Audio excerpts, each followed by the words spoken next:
संत रामपाल जी महाराज एक ऐसे महान संत जिन्होंने अपनी सतभक्ति, तत्व ज्ञान, करुणा और सेवा के बल पर समाज में नई मिसाल कायम की है।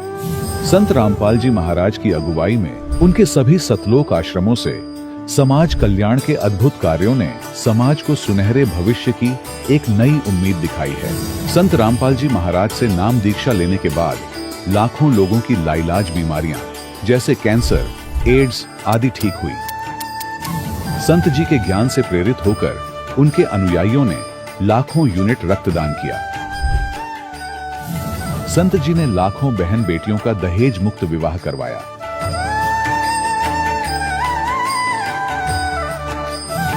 संत जी ने लाखों लोगों का नशा छुड़वाया, करोड़ों उजड़े परिवार बसे। संत जी के आश्रमों में समागम के दौरान निःशुल्क नेत्र चिकित्सा, दंत चिकित्सा प्रदान की जाती है। संत रामपाल जी महाराज द्वारा समय समय पर पर्यावरण संरक्षण के उद्देश्य से बड़े स्तर पर वृक्षारोपण किया जाता है। संत जी ने जरूरतमंदों को तत्काल राहत पहुंचाने के लिए एम्बुलेंस सेवा शुरू की। संत जी अपने अनुयायियों को देहदान के लिए प्रेरित करते हैं, जिससे मानवता की सेवा और चिकित्सा क्षेत्र में सुधार हो सके। संत रामपाल जी महाराज के सभी आश्रमों में हर रोज निःशुल्क भंडारा आयोजित किया जाता है, जहां हर वर्ग, हर जाति और हर धर्म के लोग एक साथ बैठकर भोजन करते हैं।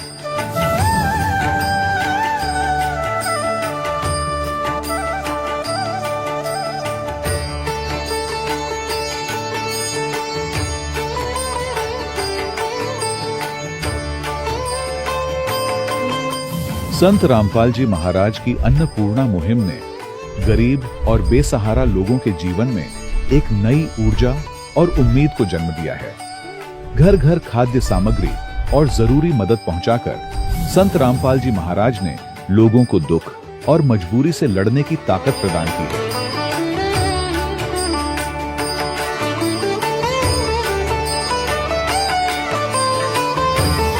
संत रामपाल जी महाराज द्वारा गरीब लोगों के लिए घर बनवाने का अद्भुत कार्य एक ऐसी मिसाल कायम कर रहा है जो सदियों सदियों संत जी की उदारता और दया भावना के तौर पर जाना जाएगा।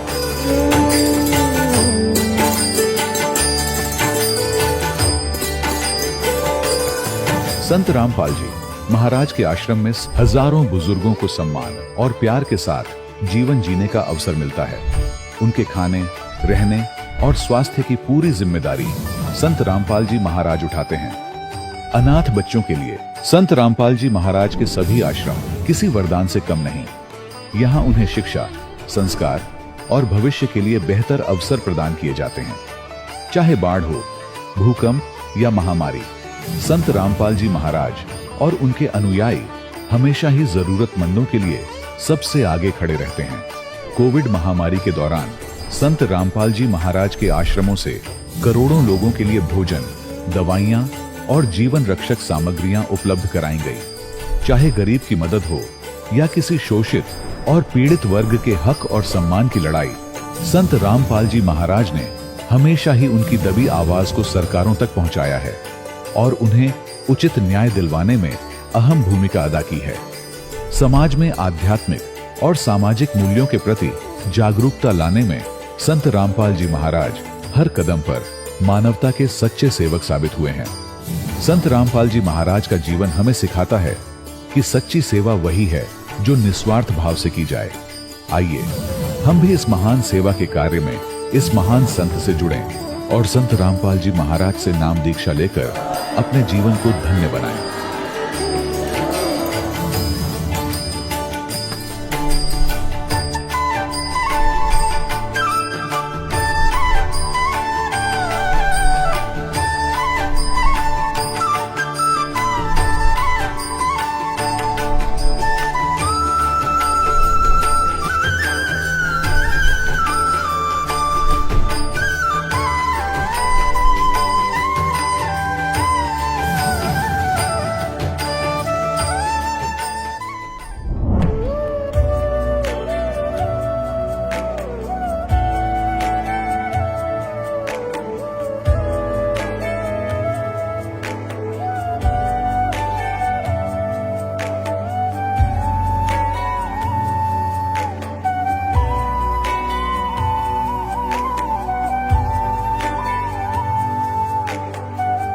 गीता में अर्जुन को स्वयं भगवान कह रहे हैं कि उस परमेश्वर की शरण में जा, उसके लिए उन संतों के पास जा जो तत्वदर्शी हो।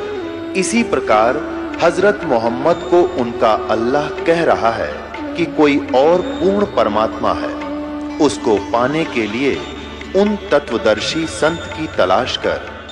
वो प्रभु कौन है, ये जानने के लिए कृपया अवश्य सुनिए जगत गुरु तत्वदर्शी संत रामपाल जी महाराज के अमृत वचन। सत साहिब दर्शकों, जिस प्रकार खाद्य और पोषक तत्व डालने से बोई हुई अनाज संवर जाती है, ठीक उसी प्रकार परमात्मा के संपूर्ण ज्ञान की पुस्तक मिल जाने से जिंदगी संवर जाती है। ऐसी ही एक बेहाल हो चुकी जिंदगी संवर चुकी है जीवन जी की, जो उज्जैन मध्य प्रदेश के निवासी हैं। इन्हें प्राप्त हुई जीवन बदल देने वाली आध्यात्मिक पुस्तक ज्ञान गंगा, जिसके लेखक विश्व के सबसे बड़े समाज सुधारक, जगत गुरु के नाम से विख्यात तत्वदर्शी संत रामपाल जी महाराज जी हैं। सर्वप्रथम जीवन जी की पहले की जिंदगी पर नजर डालें तो ये बहुत ज्यादा नशा किया करते थे। लाइलाज बीमारी कैंसर से पीड़ित थे। देवी देवताओं की भक्ति भी करते थे, परंतु राहत नहीं थी। लेकिन अब संत जी से नाम दीक्षा लेने के बाद ये सभी विकारों से मुक्त हैं और कैंसर मुक्त सुखमय जीवन व्यतीत कर रहे हैं। अब आप स्वयं सुनिए जीवन जी की जीवन परिवर्तन की सच्चाई। कैसे ज्ञान गंगा पुस्तक के चमत्कार से इन्होंने दुखों से निजात पाई। नमस्कार सर। सत्साई भगत जी। सर क्या नाम है आपका? जीवन दास। सर कहाँ से आए हैं आप? चिंतामन जावाशा भगत जी, जिला उज्जैन। सर संत रामपाल जी महाराज से नाम दीक्षा लेने से पहले आप क्या भक्ति साधनाएं करते थे? भगत जी पहले जितने भी ब्रह्मा विष्णु महेश दुर्गा सरस्वती जितने भी थे भगत जी, इनके बहुत अधीन था। दास बहुत भक्ति करता था, उससे कोई लाभ नहीं मिला भगत जी। इनकी भगत जी जितनी भी भक्ति करी दास ने, उससे नुकसान ही प्राप्त हुआ, बाकी उससे कोई फायदा नहीं मिला। दास को मतलब नशा करने का अधीन हो गया था। उसके बाद जैसे कि कोई बीमारी रोग लगने लग गया था, तो उससे कोई लाभ नहीं मिला भगत जी। सर फिर आप संत रामपाल जी महाराज की शरण में कैसे आए? दास एक ठेकेदारी का लेवर में चलता था, हाइट में ठेकेदारी काम करता था। जो मतलब ये शनि मंदिर जो आता है भगत जी, उसमें तिरबनी पे स्नान के रूट पे गया था भगत जी। दास सबको साथ में, माता जी मामा जी भाई बहन सबके साथ गया था। स्नान करा नदी में खूब। उसके बाद भगत जी स्नान करने के बाद जितने भी शनि मंदिर में हार फूल तेल सब लेके गया था दास। सर उसके बाद फिर जैसे दास मंदिर में पहुंचा तो जितना भी अपन ने सामान लिया था उसका भगत जी उसने सब मंदिर वालों ने ऐसा फेंका जैसे कि वो कचरे में कूड़े में डाल रहे हैं, ऐसे कूड़े में डाल दिया पूरा। उसके बाद दर्शन करने के बाद फिर ऐसा धक्का मारा, मुक्की मारा, भगा दिया। वहाँ से बाहर निकला। दास को इतना मतलब दिमाग पे लोड आ गया कि अपन ने इतना खर्चा करा, क्या फायदा मिला, यहाँ आए कुछ नहीं मिला।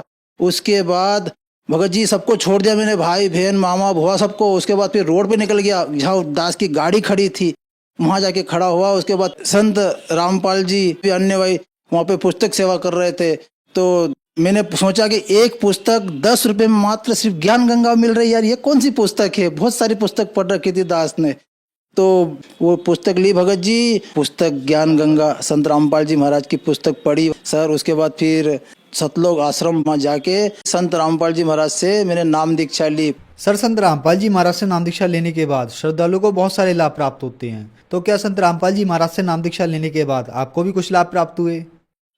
लाभ प्राप्त हुआ भगत जी। प्रथम तो मेरे को पूर्ण परमात्मा मिल गए वहाँ जाने से, भटक रहा था दास। दूसरा लाभ कि मेरे को कैंसर था ये गले में, यहाँ पे जब कोई डॉक्टर को बताता था वही कहता था कि बेटे तू ये सब छोड़ दे, नशीली चीज़ मत खा पी, ऐसा छोड़ दे। तो ये बहुत, तो वो डॉक्टर मेरे को ये सारा गठाने से फोड़े हो रहे थे, फोड़ के उनने मेरे को बाहर करा, सब पेक बाहर निकाला उन्होंने और फिर पट्टी कर दी, फिर छोड़ देते, घर चले जाते। 6 महीने साल भर तक भगत जी खूब परेशान हुआ दास, खूब। डॉक्टर के पास बार बार जाता था, वो ये कहता था कि नशा छोड़ दे तो सही हो जाएगा, और डॉक्टर ने ये तक नहीं बताया था कि तेरे को कैंसर है। मैं तो बिल्कुल, उनने सिर्फ इतना बता रखा था कि तेरे को कुछ भी होने जाना नहीं है, ये तो तुम्हें इलाज करवा। तो मैं इलाज कैसे करूँगा, गरीब स्थिति बहुत ख़राब थी, बहुत मेरे को बहुत डाउन, मतलब ऐसा लग रहा था कि अब मालिक मतलब कैसे बचूंगा, तो उन्हें ये भी नहीं बता रखा कि तू कब तक जिएगा या कब तक मरेगा, ये कुछ नहीं बताया था मेरे को। तो संत रामपाल जी महाराज से उपदेश लिए दास ने। उपदेश लेने के बाद फिर पूर्ण परमात्मा की भक्ति मिली। संत रामपाल जी महाराज के वहाँ जाने से सारा रोग, कैंसर, बीमारी, जितना भी अंदर कष्ट था सब खत्म हो चुका सर। सबसे बड़ी वाली लड़की नेहा, उसका लीवर खराब था सर। लीवर खराब होने से नेहा इतनी परेशान थी कि उसके सर दर्द होता था, उसके ब्लड की कमी थी। उसको जब मैं लेके गया डॉक्टर के पास तो उन्होंने बोला कि इसको तो लीवर कमज़ोर है, तो कैसे होगा सही है। फिर संत रामपाल जी महाराज से उपदेश लिए। ऐसे ही भगत जी वो खाना भी खाने लग गई, लीवर उसका सही भी हो गया और आज 10वीं क्लास के अंदर सबसे फर्स्ट आ रही है वो। नाम दीक्षा लेने से पहले 2013 के अंदर दास 2 व्हीलर गाड़ी चला रहा था सर। तो कीचड़ था, बारिश का समय था, गाड़ी रेल गई थी, गाड़ी गिर गई सर। तो फिर मेरा दास का पाँव एक टूट गया सर। मेरा पाँव टूटने से मुड़ नहीं रहा था, बैठ नहीं पा रहा था, उठ नहीं पा रहा था, दिक्कत आ रही थी। जब संत रामपाल जी महाराज उपदेश लेने के बाद मेरा पैर सही हो गया और उसके बाद अंदर से एक करीब 4 इंच का धागा तक निकला उपदेश लेने के बाद। उसके बाद फिर वो पैर मेरा सही हो गया। संत रामपाल जी महाराज से उपदेश लेने के पहले दास एक ठेकेदारी लाइन के अंदर था। तो जब किसी भी रोज छत भराती थी दास की, उस दिन सब तो मजदूर को ऐसी पार्टी देता था कि ताकि कोई मेरे को छोड़ना पसंद नहीं करता था। इतनी दारू पीते थे और पिलाते थे और रोज बीड़ी, सिगरेट, दारू, ये गांजा, भांग, ये इसके बहुत आदीन थे। संत रामपाल जी महाराज से नाम उपदेश लेने के बाद सारे नशे दूर हो गए। सर, संत रामपाल जी महाराज ने आपको एक सुखमय जीवन दिया और बहुत सारे सुख दिए। तो जो श्रद्धालु आज आपको देख रहे हैं, आप उन्हें क्या कहना चाहेंगे? जैसे दास का जितना भी रोग, नशा और यह आर्थिक स्थिति और लड़की का लीवर, दास का कैंसर, नशा और पाँव, ये सब जो सही हुआ है ये संत रामपाल जी महाराज की कृपा से ही सही हुआ है। आप भी सत्संग सुनिए और संत रामपाल जी महाराज से दीक्षा लीजिए। धन्यवाद सर।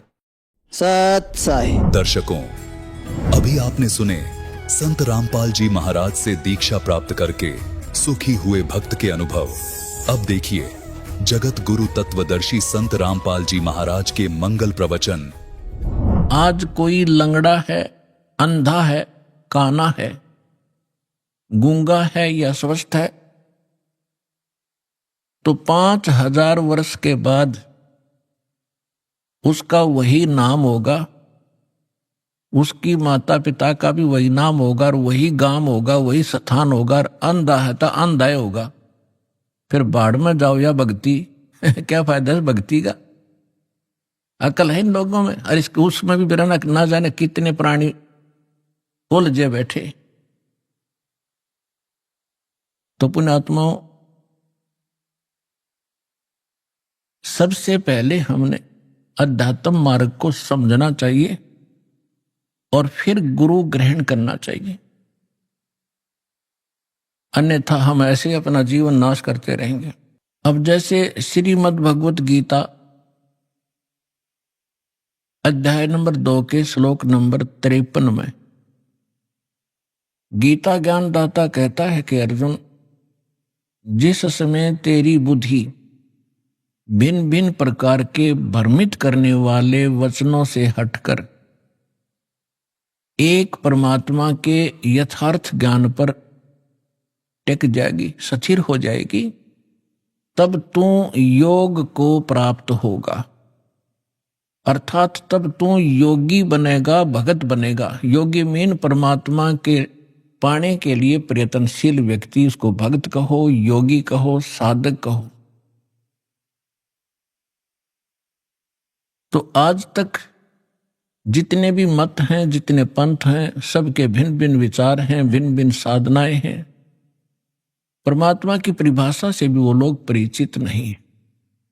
तो उसके लिए परमात्मा आते हैं।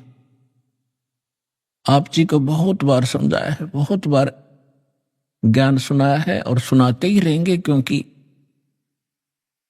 ये ऐसा अनमोल ज्ञान है जो आपको दोनों लाभ देता है। जैसे कोई रोगी होता है और उसको भूख नहीं लगती, जबर जिसको हो जाता है, और मनुक्खा, दाख,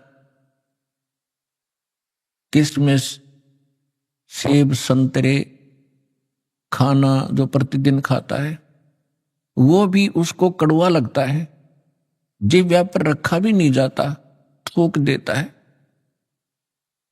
तो उसके लिए क्या ट्रीटमेंट है? कड़वी गोली ही खानी पड़ेगी, ना चाहते हुए भी खानी पड़ेगी। जैसे मलेरिया हो गया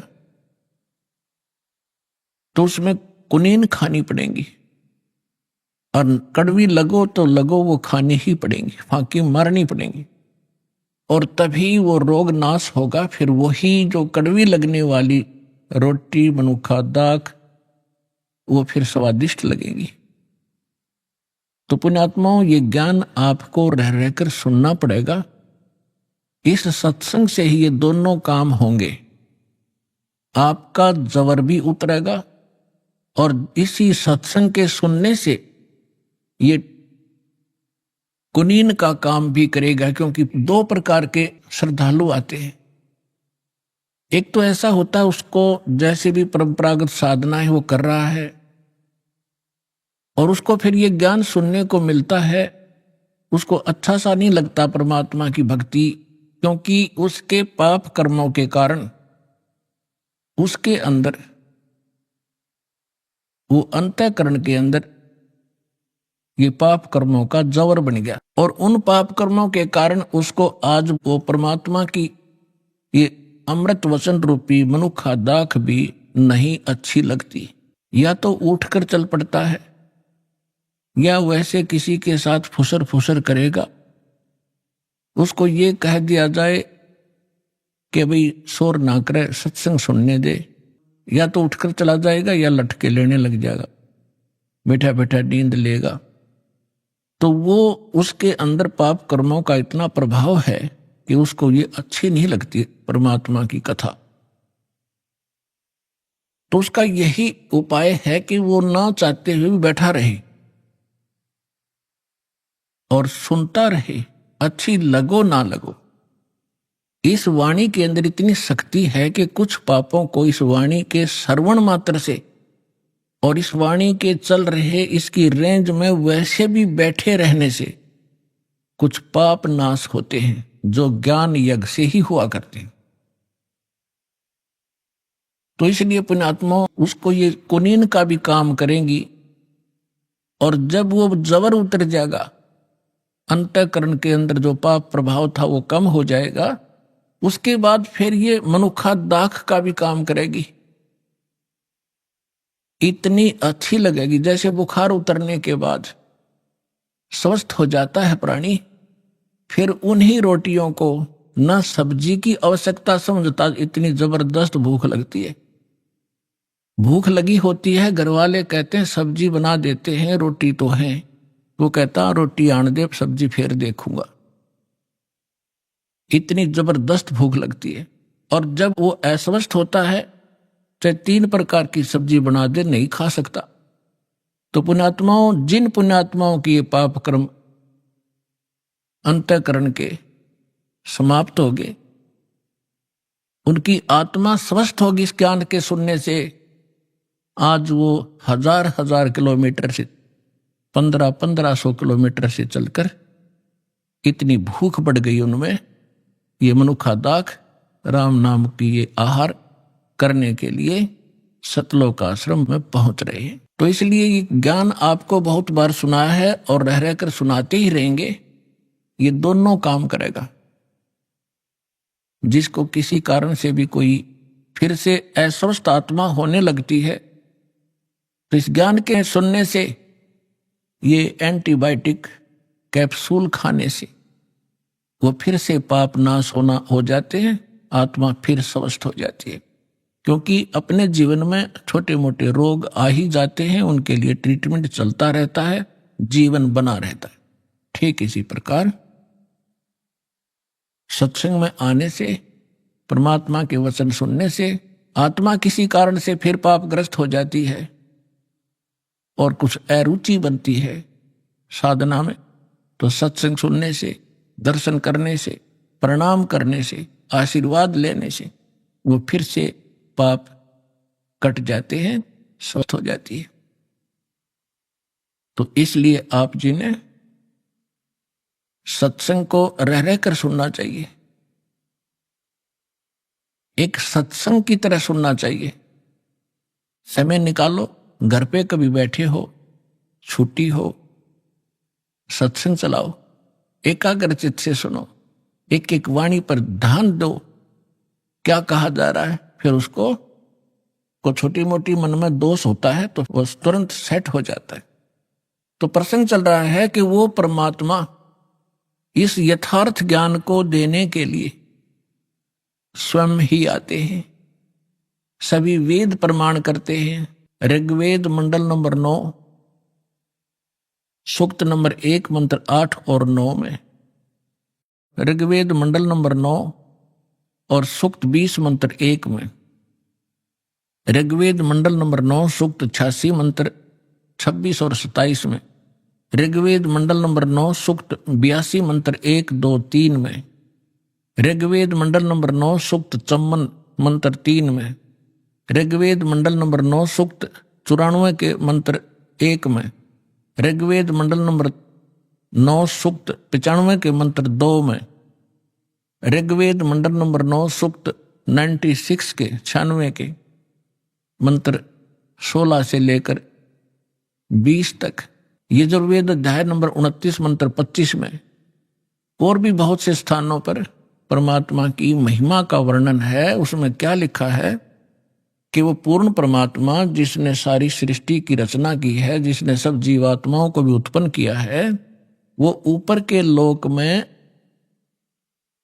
धूलोक माने तेजो में लोक में, उसके तीसरे पोर्शन में बैठा, टॉप मोस्ट प्लेस पे, और वहां से गति करके आते हैं और इतनी तेजी से आते हैं जैसे बिजली, विद्युत आके ऊपर आकाशीय बिजली चलती है। और किस उद्देश्य से आते हैं? अच्छी आत्माओं को मिलते हैं, उनको तत्व ज्ञान से परिचित कराते हैं, अपने द्वारा रची हुई सृष्टि को ठीक ठीक वही बताते हैं। तो पुण्यात्माओं, वो परमात्मा चारों युगों में आते हैं। काल ने सभी को भ्रमित कर रखा है। परमेश्वर आते हैं, अपना यथार्थ ज्ञान सुनाते हैं। जो बुद्धिमान व्यक्ति होते हैं उस ज्ञान को ग्रहण करके परमात्मा की भक्ति करके सतलोक चले जाते हैं, 84 लाख योनियों के कष्टों से बच जाते हैं। तो इसी उद्देश्य से परमात्मा चारों युगों में आए। चारों युग में मेरे संत पुकारे, कूक कहा हम हेल रे, हीरे माणिक मोती बरसे, ये जग चुगता ढेल रे। परमेश्वर कबीर साहब जी कहते हैं, हम चारों युगों में आए और चारों युगों में मैंने अपनी प्यारी आत्माओं को ये ज्ञान सुनाया। जो दृढ़ भक्त थे, अच्छी आत्माएं थी, उन्होंने मेरे इस ज्ञान को स्वीकार किया और मुझसे परिचित होकर मेरे लोक को देखकर, सतलोक को जहां मैं रहता हूं, वहां ले जाकर परमात्मा ने उनको वापस छोड़ा। प्रत्येक युग में 1, 2, 4 आत्माओं को ऐसे किया। कलयुग के अंदर जिन महापुरुषों को परमात्मा मिले, जो दास के नॉलेज में है और जिनको हम मोक्ष प्राप्त मानते हैं, आदरणीय धर्मदास साहिब जी, आदरणीय मलुकदास साहिब जी, आदरणीय नानक देव साहिब जी, आदरणीय दादू साहिब जी, आदरणीय गरीबदास साहिब जी, गांव छुडानी, जिला दज्जर, हरियाणा वाले, आदरणीय गीसा दास साहिब जी, गांव खेखड़ा, उत्तर प्रदेश वाले, आदरणीय स्वामी रामानंद जी, बनारस काशी, उत्तर प्रदेश वाले, इन महापुरुषों को परमात्मा मिले और उनको सचखंड लेकर गए, जहां भगवान रहते हैं, जहां हम पहले सभी रहा करते थे। पुण्यात्माओं, ये ज्ञान आज तक काल ने इतना दबा दिया था कि किसी का भनक नहीं पड़ गया। और अब ये परमात्मा ने सार्वजनिक करना था, ये समय निर्धारित पहले ही कर दिया था। वो समय आ गया, वो ठीक का समय आ गया अब। तो अब ये पूरे विश्व में फैलेगा और सबको चाह है भगवान की। अब भूल में चाहे कोई कितनी गलती कर रहा है, उस काम को अच्छा मान रहे। कोई कसाई है, बकरे काटे, गाय काटे, भैंस काटे, तो वो भी न्यू मान रहा है, ठीक है, दादा करे था, परदादा करे था, यही काम कर रहा था और पिताजी भी यही कर रहे थे, कोई नो प्रॉब्लम। अब कोई शराबी है, शराब पी के उसी को अच्छा मान रहा है। कोई रिश्वत लेता है, बड़ा अधिकारी बन के बड़ा आनंद मान रहा है। जब उसको ज्ञान होगा ये जहर दिखाई देगा और छुए भी नहीं का। ऐसे क्रम फोड़े, फिर कैंसर हो जा, टांग कट जा, अंधा हो जा, अगले जन्म में फिर कुत्ते गधे सूअर बनकर कहाँ घूम रहे होंगे। तो हमने केवल अपने इस वर्तमान की चिंता है और परमात्मा ने आपके भविष्य की घनी चिंता है। तो श्रीमद् भगवत गीता अध्याय नंबर 4 के श्लोक नंबर 32 में भी इसका प्रमाण है। गीता ज्ञानदाता कहता है कि अर्जुन, मैंने अभी आपको जो 25 से लेकर 30 तक आपको जो ज्ञान बताया कि कोई तो देवताओं की पूजा करके निश्चिंत है, कोई केवल व्रत उपवास रखता है, कोई योग अभ्यास ही करता है, कोई स्वाध्याय करके ही अपना मोक्ष मान रहा है, और कोई अहिंसावादी तीक्ष्ण व्रतों को ही करके ये समझ रहा है मैं मोक्ष प्राप्त करूंगा, जैसे मुंह पर पट्टी बांध कर नंगे पैरों घूमना, जैसे ये जैनी घूमा करते हैं। तो परमात्मा ने फिर गीता ज्ञानदाता कहता है कि ये सब अपनी अपनी साधनाओं को पापनाशक जानते हैं, यानी पापनाश होंगे तो मोक्ष होगा। सभी इसलिए कर रहे हैं कि जो साधना जो भी कोई कर रहा है उसने बढ़िया मान रहा है, सही मान रहा है, नहीं तो उसको पता लग जाएगी दिशा गलत है तुरंत छोड़ देगा। तो वो सब अपनी अपनी साधनाओं को पापनाशक जानते हैं, यानी सही मान रहे हैं। लेकिन चौथे अध्याय के 32वें श्लोक में कहा कि अर्जुन, इन यज्ञों यानी धार्मिक अनुष्ठानों की जानकारी परमात्मा ने अपने मुख कमल से बोली है, उसमें विस्तार से कही गई है, उसको सूक्ष्म वेद तत्व ज्ञान कहते हैं। उसको जानने के बाद तो सभी पाप कर्मों से मुक्त होगा। चौथे अध्याय के 33वें श्लोक में कहा है कि अर्जुन, इस द्रव्य में यज्ञ की अपेक्षा ज्ञान यज्ञ श्रेष्ठ है। कहने का भाव यह है कि अंधाधुंध आंखें बंद करके देखा देखी ये द्रव्य यज्ञ करना, कि तो कांबड़ बांट दिए, कि तो धर्मशाला बनवा दी, कहीं भंडारे कर दिए और किसी को दक्षिणा दे दी। कहते ये इस प्रकार बगैर विवेक के, बगैर जानकारी के ये द्रव्य में यज्ञ करने की अपेक्षा ज्ञान यज्ञ श्रेष्ठ है, यानी तत्व ज्ञान समझ। फिर वो तत्वदर्शी संत तुझे जो ज्ञान दे फिर उस तरह करो। गुरु बिन माला फेरते, गुरु बिन देते दान, गुरु बिन दोनों निष्फल है, चाहे पूछो वेद पुराण। चौथे अध्याय के 34वें श्लोक में कहा कि वो तत्व ज्ञान तत्वदर्शी संतों किसके पास जाकर समझ, उनको दंडवत प्रणाम करने से। श्रीमद् भगवत गीता अध्याय नंबर 18 के श्लोक नंबर 65 में गीता ज्ञानदाता कहता है कि मुझे नमस्कार कर, मेरा भक्त बन, इसमें कोई संदेह नहीं, तू मुझे ही प्राप्त होगा। अपने को भी केवल प्रणाम करने का उसने दिशा निर्देश दिया है और तत्वदर्शी संत के लिए कहा उसको दंडवत प्रणाम की जाती है। तो उसने कहा है कि उनको दंडवत प्रणाम करने से, चौथे अध्याय के 34वें श्लोक में, कपट छोड़कर नम्रतापूर्वक प्रसन्न करने से वह तत्वदर्शी संत तुझे उस परमात्म तत्व का ज्ञान कराएंगे, वो तत्व ज्ञान तुझे सुनाएंगे। तो परमात्मा स्वयं तत्वदर्शी संत की भूमिका भी करने आए थे। जब रामानंद जी 104 वर्ष के वयोवृद्ध महापुरुष थे, ब्राह्मण थे, 4 वेद, 18 पुराण, 11 उपनिषद कंठस्थ याद कर रखे थे। परमात्मा लीला में आयु में 5 वर्ष के थे उस समय रामानंद जी 104 वर्ष के वृद्ध ब्राह्मण थे और उस समय परमात्मा ने उसके ज्ञान को फेल करके और सतलोक लेकर गए। वहां परमात्मा को देखकर रामानंद जी ने जब वापस आया, समाधि टूटी उनकी, तब कहा था दोहू ठोड़ है एक तू भया एक से दो, गरीबदास हम कारणे तुम आए हो मगजो। अब इसमें गरीबदास जी की जो साथ में नाम आता है, ऐसा समझो जैसे तुलसीदास जी ने लाखों वर्ष पहले की रामायण की घटना या कथा जो कि तो अपनी लैंग्वेज में चित्रार्थ कर रखी है, इसलिए तुलसीदास जी का नाम आता है, लेकिन गुणगान श्री रामचंद्र जी के हैं। तो इसी प्रकार गरीबदास जी को भी परमात्मा सचखंड लेकर गए थे, वहां से फिर वापस छोड़ा था। उसके बाद परमेश्वर ने उनका ज्ञान योग खोल दिया था। आदरणीय गरीबदास साहिब जी ने परमेश्वर की महिमा कलम तोड़ लिखी, आंखों देखी। तो क्या कहा, दोहू ठोर है एक तू बया एक से दो, गरीबदास हम कारणे तुम आए हो मगजो। रामानंद जी कह रहे हैं, गरीबदास जी बता रहे, तुम साहेब तुम संत हो, तुम सतगुरु तुम हंस, गरीबदास तेरे रूप बिना और न दूजा अंश।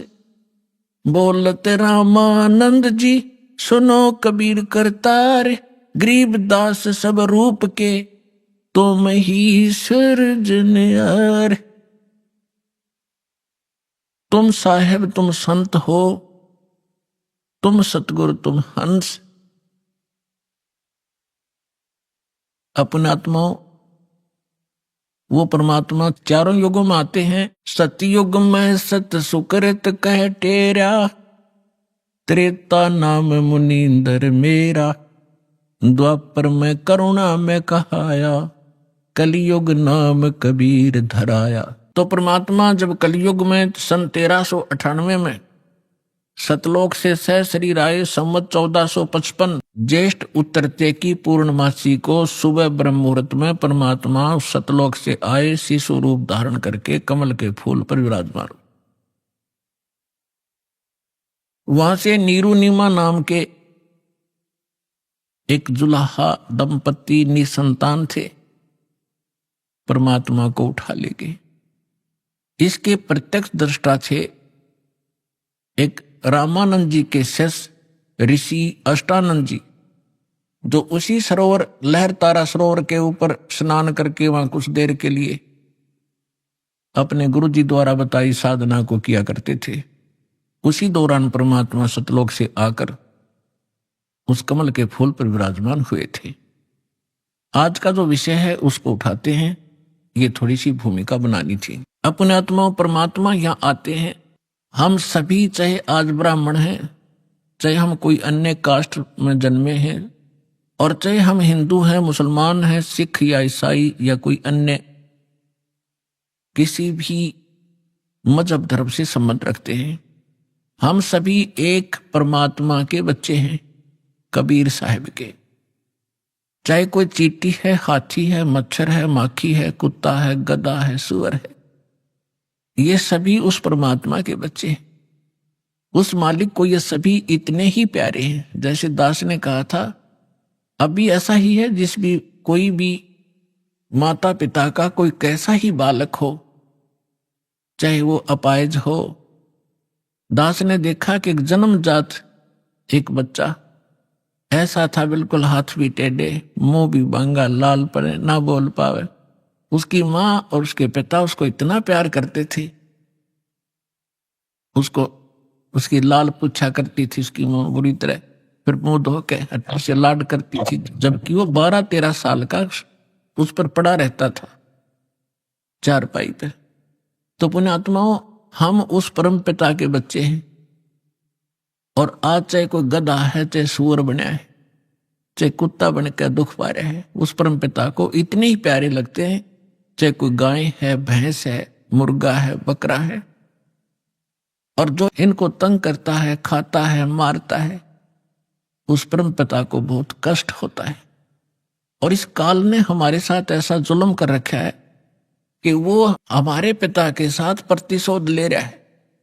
इस निकम्मे ने गलती तक खुद करी वहां, जब इतना वहां सुख सथल था, कोई कमी कहे की थी नहीं। इसके बकवाद भाई तपस्या करी, अलग राज लूंगा। बता, चाहे 100 ब्रह्मांड ले ले, एक चारपाई पर सोना है, चाहे 20 कमरे की कोठी बना ले, एक चारपाई पर एक कमरे में एक कोण में पड़ा रहना है जीव ने। बाकी बकवाद किस लिए? ये इस जैसी ही वृत्ति हमारी होगी। और फिर जब इसने उस लड़की के साथ दुर्व्यवहार किया, गलती आप करी, परमात्मा ने निकाल दिया तो उसका दुश्मन बन गया। अब हम आगे गलती से उस परम पिता के बच्चे इस काल के जाल में, अब इसने प्रतिशोध ले रखे हैं। आप देख लो, जब कोई जीव सुखी हो, सारी ऐसी मर्यादाएं बना दी जैसे घर में देख लो, घर घर में महाभारत रोज होती है। ऐसा संयोग बना रखा है कि जैसे सास तो होगी 50 वर्ष की और बहू होगी 18 और 20 वर्ष की। अब 50-55 वर्ष के व्यक्ति का और 18-20 वर्ष के बालक की कदे भी नेचर ना मिले और दोनों ने घर में रहना, दोनों का खड़ा जो न एक्सीडेंट रहेगा तो चैन होने नहीं देता। इसने इस ढंग से सेट कर दिया। तो पुण्यात्मा, इसका और कोई विकल्प नहीं है। एक तो ज्ञान समझे और ज्ञान समझ कर फिर उस ज्ञान के आधार से शांति हो सकती है। एक उदाहरण है, एक सास अपनी बहू को बहुत ताड़ती थी, धमकाती, खुरकाती थी, छोटी छोटी बातों पर घना दुखी कराया करती। तो एक दिन उसकी सास को उसकी एक सहेली बुढ़िया थी, वो कहने लगी कि बहन चल सत्संग सुनकर आते हैं, मैं आज लेट होगी, थोड़ी देर होगी, मुझे अकेली में जा नहीं सकती, तो मेरे साथ चल। वो कभी सत्संग के वो नाम से बहुत चिढ़ा करती, लेकिन उस दिन अपनी सहेली के कारण वो ना नहीं कर सकी। चल तेरे साथ चल पड़ती हूँ, मैं पसंद नहीं करती इन सत्संग ने, इसमें तो सारे आलसी लोग जाते हैं, निकम्मे व्यक्ति जाते हैं जो काम नहीं करते, करके खा ले, लेकर दे दे, यही बात बड़ी। इस तरह के फार्मूले हमारे सभी के थे। तो बुढ़िया चली गई तो वहां ज्ञान सुना।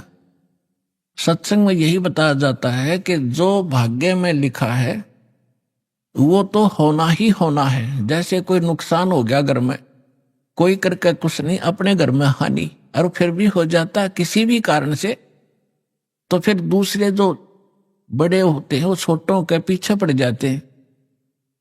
सास बहू के पीछे पड़ जाएगी, इतना नाश कर दिया, तू आगा पीछा नहीं देखती है, घर का नाश करेगी, कड़ा मचवा दे। तो सत्संग में बताया जा रहा था कि नुकसान होना था वो तो हो लिया, वो तो होना ही था। अरे अबे मतलब की राड भी क्यों कराया करो, तुम भगवान पर भरोसा रखो, हो गया, ना जाने के कैर टूटना था, थोड़े में टल गई। और पुण्यात्माओं, साबुन और जल का स्वभाव है कपड़े का मैल अवश्य उतारेगा जब उसके संपर्क में आ गया, और प्रयोग करने वाला ठीक सा आदमी होगा, जानकार। तो सत्संग में आने से अवश्य आत्मा में चोट लग गए, और अब तक हमने जो ज्ञान सुना था उस पर आधारित हो गए। जब ये सुनांगे तो हम क्यों ना इधर डाइवर्ट होंगे। उस बुढ़िया का घड़ी समझ में आएगी, सचमुच होना हो तो हो ही चुका होता है, और बाद में बेमतलब की बकवास राड बढ़ाने वाली बात हो तो और अशांति फैलती है। उसने दीक्षा भी ले ली। अब एक दिन क्या हुआ, उसकी पुत्र बधू भैंस का दूध निकाल के और ऊपर कड़ियों में से एक कड़ा टांगा करते, लोहे का सरिया सा, नीचे हुक बना के उसमें बाल्टी टांग देते दूध की, बिल्ली और कुत्ते के बचाव से। तो उसकी पुत्र वधू ने दूध निकाला, 5-6 किलो दूध एक समय का, और उसमें वो टांगने लग गई ऊपर ने। उसने वो अंदाजा सा प्रैक्टिस हो रही थी, उसमें लगा के गज के लगते ही सरिये के और नीचे न करके छोड़ देती थी, वो फिट हो जाता था, उसमें टंग जाता था। उस दिन गलती से दूसरी साइड में लग गया वो, और उसने छोड़ दिया। वो सारी बाल्टी मुंह मुंह आई, सारे फर्श पर दूध फैल गया। अब वो पुत्र वधू दूध की तरफ ना देख रही थी, बुढ़िया की तरफ देख रही थी कि ये तोप के गोले छोड़ेगी। मायूसी होकर देख रही थी तो बुढ़िया बोली, बेटी कोई बात ना, आज यो हमारे भाग में नहीं था, इसको जैसा भी उठा ले ऊपर ऊपर का और भैंस को पिला दे। अब वह काफी देर सोचती रही कि बुढ़िया ने तो कठिए कई गाड़ी देनी थी, आज यह कौन सा स्टेशन पकड़ रही है। काफी देर तो उसको विश्वास हुआ नहीं। उसने सोची या गुस्से में ऐसे कह रही होगी। अभी आपने सुने संत रामपाल जी महाराज के मंगल प्रवचन। आइए अब सुनते हैं संत रामपाल जी महाराज से नाम दीक्षा लेकर सतभक्ति करके अद्भुत लाभ प्राप्त करने वाले अनुयायी के विचार।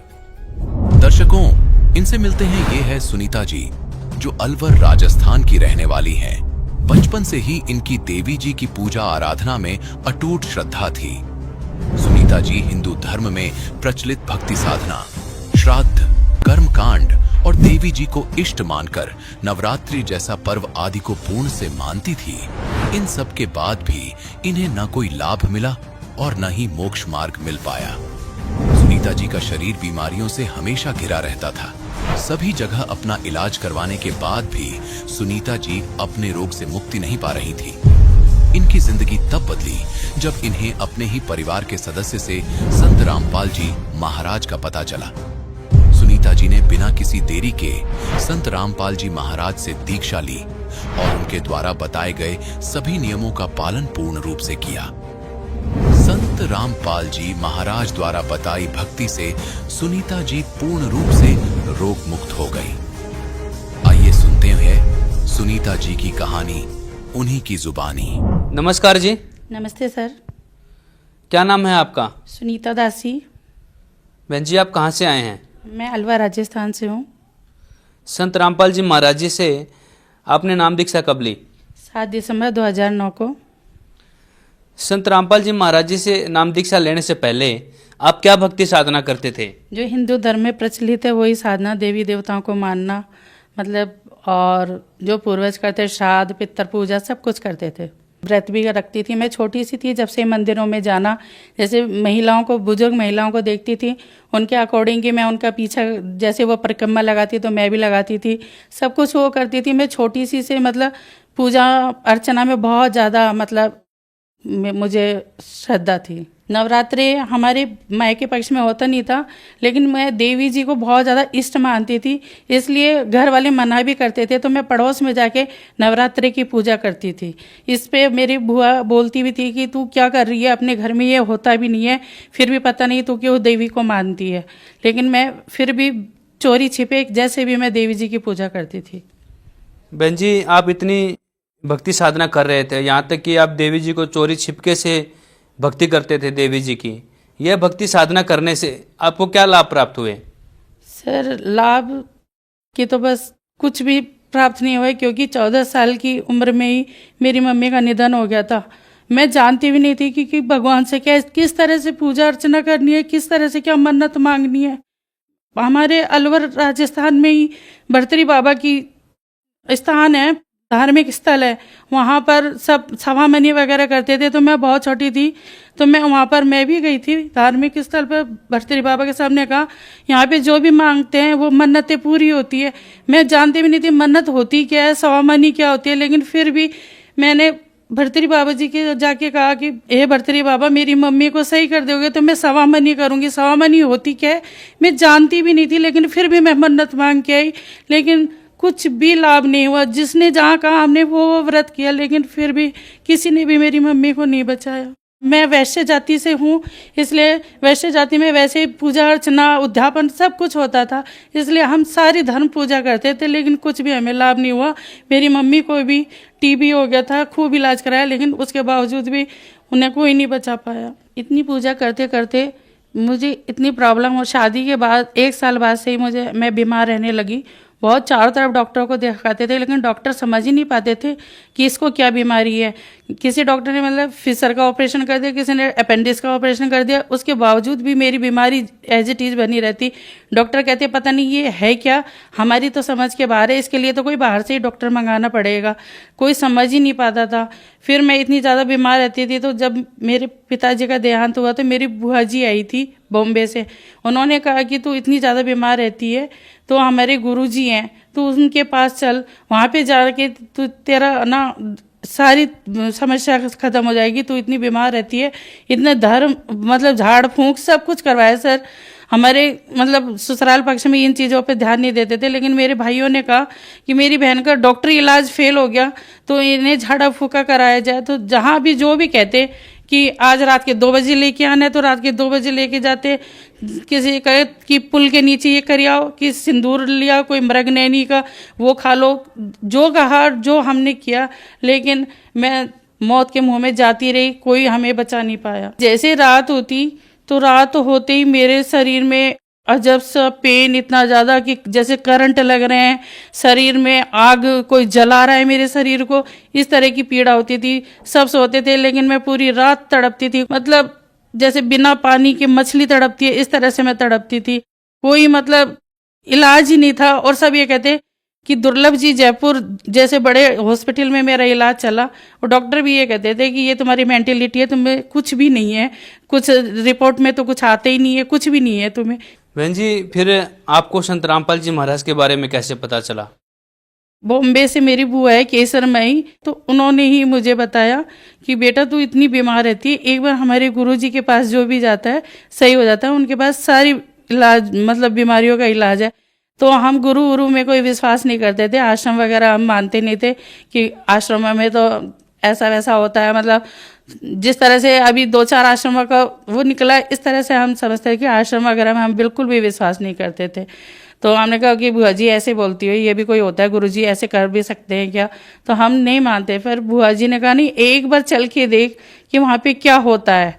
फिर हम उनके कहने पे आश्रम गए, फिर उन्होंने नियम बताए कि नाम लेने के लिए, तो फिर नियम हमें थोड़े से वो लगे। फिर उन्होंने हमें जब ज्ञान समझाया तो हमें समझ में आया, और मैंने 7 दिसंबर 2009 को संत रामपाल जी महाराज से नाम दीक्षा ली।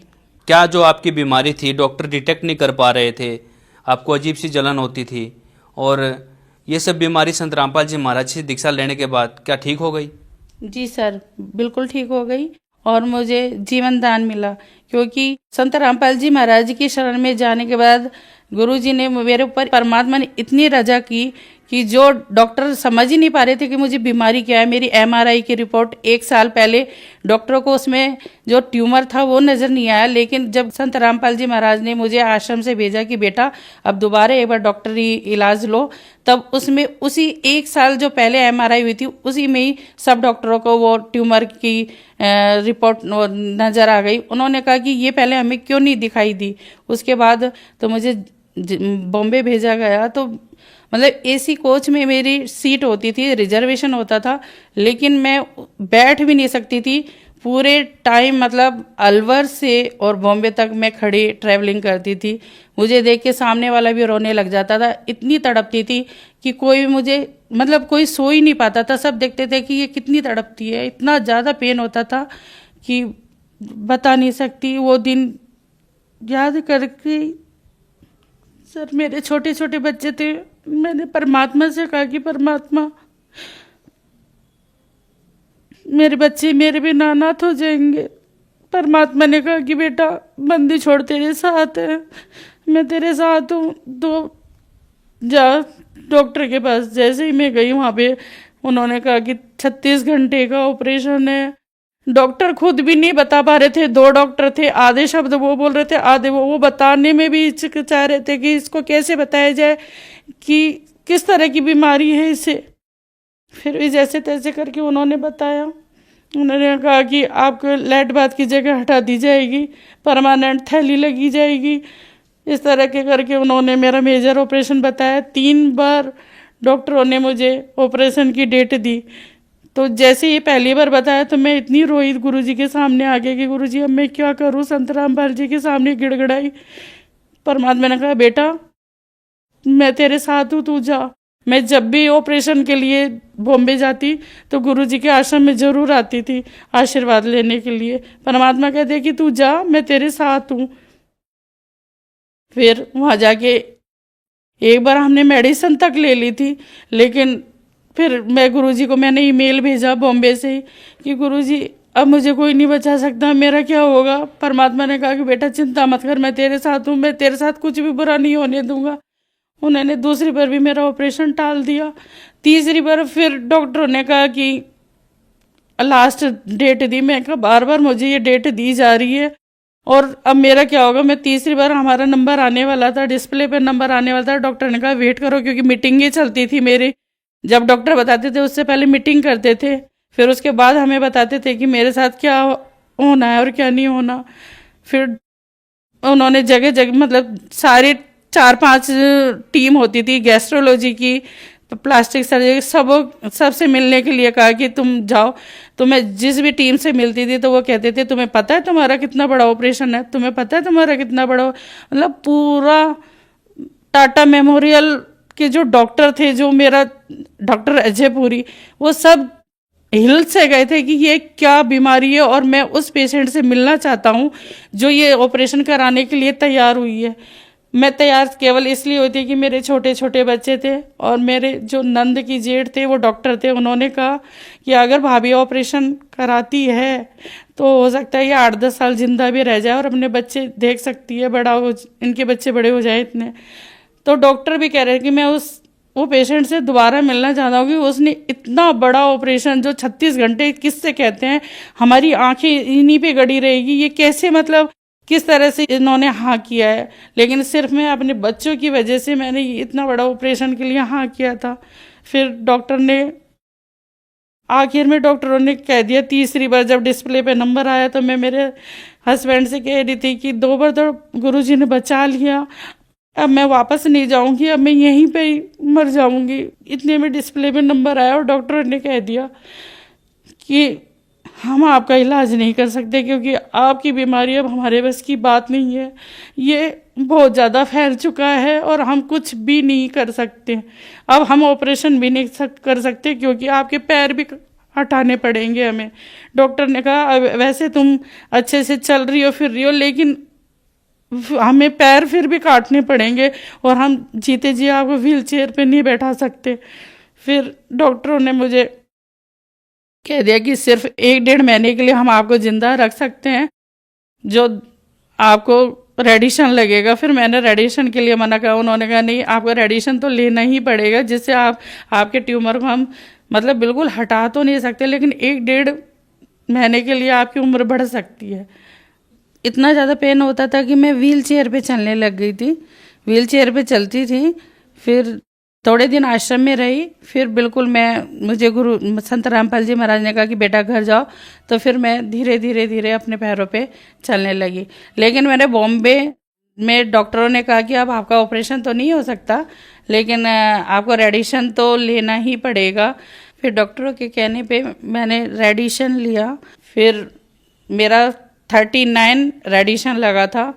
तो जैसे मैंने देखती थी कि 10-15 रेडिएशन के बाद किसी की स्किन जल के मतलब घाव से बाहर हट रही है, वो हो रहा है, तो मैं डरती थी कि मेरे साथ भी ऐसे ही होगा। मेरा तो 39, लेकिन डॉक्टर भी देख के कमाल शॉकिंग हो गए कि मतलब इतना रेडिएशन लगने के बाद भी मेरी स्किन पे कुछ भी नहीं हुआ। और डॉक्टर ने कहा कि रेडिएशन के दौरान आपकी तबीयत बिगड़ सकती है, आप साड़ी नहीं पहन सकते, गाउन पहनोगे, चल नहीं सकते, मतलब। लेकिन मेरे साथ ऐसा कुछ भी नहीं हुआ। मैं लास्ट टाइम तक साड़ी भी पहने हुए थी, क्योंकि उन्होंने कहा गाउन पहनोगे क्योंकि वो शरीर में चिपक जाएगा, क्योंकि घाव बन जाएगा रेडिएशन लगने के बाद। लेकिन मेरे साथ ऐसा कुछ भी नहीं हुआ। और चारों तरफ जैसे इतनी बीमारी इतनी ज़्यादा थी कि जहाँ भी मैं जाती तो सब कहते कि ये शाने भोपे के, उसके बाद भी कहते कि वहाँ चलो आप सही हो जाओगे। तो फिर मैंने कहा कि चाहे कुछ भी हो जाए, मैंने पूरी दुनिया देख ली, जहाँ जहाँ हमें देखना था वो देख चुकी। अब संत रामपाल जी महाराज की शरण छोड़ के कहीं नहीं जाऊंगी, चाहे मेरी जान ही चली जाए। बस परमात्मा का वो दिन था, परमात्मा ने ऐसी रजा करी कि सिर्फ एक रेडिएशन ही लिया, और रेडिएशन इसका कोई वैसा इलाज नहीं है, केवल वो रोक सकता है, बीमारी ख़त्म नहीं कर सकता। लेकिन संत रामपाल जी की असीम कृपा से मेरा वो ट्यूमर कैंसर बिल्कुल ठीक हो गया। बहन जी, संत रामपाल जी महाराज जी की कृपा से जो आपका कैंसर ठीक हो गया, ये कैसे संभव हुआ, जबकि डॉक्टरों ने तो आपका ऑपरेशन करने से मना कर दिया था?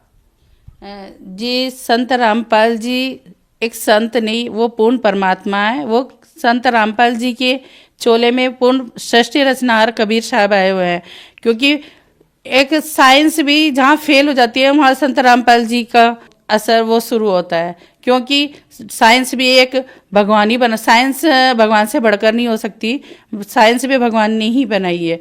तो संत रामपाल जी की कृपा से ही मैं आज बिल्कुल सही, बिना ऑपरेशन, आज मैं टाटा मेमोरियल हॉस्पिटल में जाके देखती हूँ, छोटे छोटे बच्चे, बूढ़े बुजुर्ग सब इतना इलाज कराए और लास्ट में क्या होता है, मरते हैं। मुझे डॉक्टरों ने कहा कि सिर्फ 1.5-2 महीने आप बचोगी। मैं जब मेरे बच्चे छोटे छोटे थे तो मैं इतनी तड़पती थी कि जिंदा लाश थी ना, मैं लेटती तो कोई दूसरा ही लिटाता था, चद्दर भी कोई दूसरा उड़ाएगा, सब कुछ। और आज मैं अपने पैरों पे खड़ी हूँ, मैं दूसरों को भी जो मुझे व्हील चेयर पे लेके जाते हैं, आज मैं पब्लिक को व्हील चेयर पे लेके जाती हूँ, आश्रम में लेके जाती थी। और आज मैं घर पर बिजनेस भी शुरू कर दिया है। जो एक गिलास पानी नहीं, मेरी 2 साल की बेबी थी, उसको मैं दूध की बोतल, वो रोती थी, मैं दूसरों पे बोझ बनी हुई थी। मैं परमात्मा से ये कहती थी कि परमात्मा मैं दूसरों पे बोझ कब तक। तो परमात्मा संत रामपाल जी महाराज ने कहा कि बेटी तू चिंता मत कर, तू अपना बोझ खुद उठाएगी, अपने बच्चों का खुद काम करेगी, सब कुछ। जो मैं मन में सोचती थी, मैं सुनती थी कि भगवान भी कहाँ है, कैसा होता भी है क्या नहीं भगवान। मैं जब शुरू में संत रामपाल जी महाराज के पास गई तो मैं तड़पती थी, इतना ज़्यादा ऐसा नहीं है। मैं 8 साल तक दिन रात क्या होता है, मैं सोती नहीं थी, पूरी दुनिया सोती थी, मैं पूरी रात जगती थी, खड़ी रहती थी। पूरा टाइम मैं यही सोचती थी कि कब दिन की चिड़िया की आवाज़ आए, कब। मैं बॉम्बे में 4 महीने रही थी, तो मुझे ये लगता है कि कब सुबह लोकल ट्रेन 4 बजे शुरू हो जाती है, तो कब लोकल ट्रेन की आवाज़ शुरू हो कि भाई दिन निकल। ऐसे तड़पती थी मैं, दिन रात खड़े रहती थी। समझ में नहीं आता था कि मेरा ये जीवन इतना कष्टमय है। मैं संत रामपाल जी महाराज से कहती थी कि मुझे मौत दे दो, मुझे मौत दे दो, मुझे नहीं जीना। क्योंकि जब मैं कहराती थी तो पूरा आश्रम गूंज जाता था, इस तरह की मुझे तड़प होती थी। फिर संत रामपाल जी महाराज ने कहा कि बेटा मैं तुझे पीड़ा काटूंगा, मैं तुझे मौत नहीं दूंगा, मैं मेरी बेटी को बचा के रहूंगा। इतने साइंस तो इतनी है, क्यों नहीं इतने हॉस्पिटल भरे हुए, क्यों नहीं सही हो जाते, क्यों फिर भी मर रही है पब्लिक, क्यों? एक संत रामपाल जी महाराज जी ऐसे हैं जो जीवन रक्षक है। अगर सत्य भक्ति करे, श्रद्धा रखे, विश्वास रखे, आज आप केवल ये कह दो कि भाई संत रामपाल जी महाराज से कि मैं तुम्हारी शरण में आना चाहता हूँ, तो तभी से तुम्हारे लाभ होना शुरू हो जाएंगे। बॉम्बे टाटा मेमोरियल हॉस्पिटल में जाके पूछ भी सकते हैं, जाके कह भी सकते हैं कि राजस्थान अलवर से सुनीता गुप्ता सैक्रम कोडोमा की पेशेंट है, वो सारी रिपोर्ट आपको देंगे। आप वहाँ पे जाके टाटा मेमोरियल में पूछ सकते हैं। बहन जी, आप भक्त समाज को क्या संदेश देना चाहेंगे? मैं तो सिर्फ इतना ही कहना चाहूँगी, इस संसार में हर कोई थोड़ा बहुत दुखी है। आज कैंसर के हर तीसरे घर में बीमारियों का वो है। कैंसर एक ऐसी लाइलाज बीमारी जो चारों तरफ फैलती जा रही है। तो मैं चाहती हूँ कि जिस तरह से संत रामपाल जी महाराज के आशीर्वाद से मुझे बिना ऑपरेशन, बिना मैं एक मेडिसिन तक नहीं खाती, तो मैं भी चाहती हूँ कि जो भी हैं सब संत रामपाल जी की शरण में आए और अपना कल्याण कराएं, अपनी बीमारियों से छुटकारा पाएं, अपने दुखों से छुटकारा पाएं।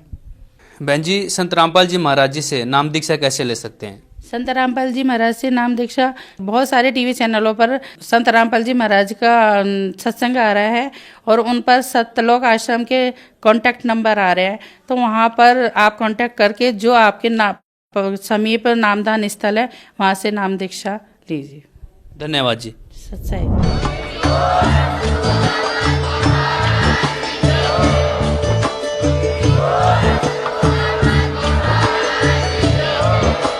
आप सुन रहे थे जगत गुरु तत्वदर्शी संत रामपाल जी महाराज जी के मंगल प्रवचन। अधिक जानकारी के लिए विजिट कीजिए हमारी वेबसाइट www.jagatgururampalji.org।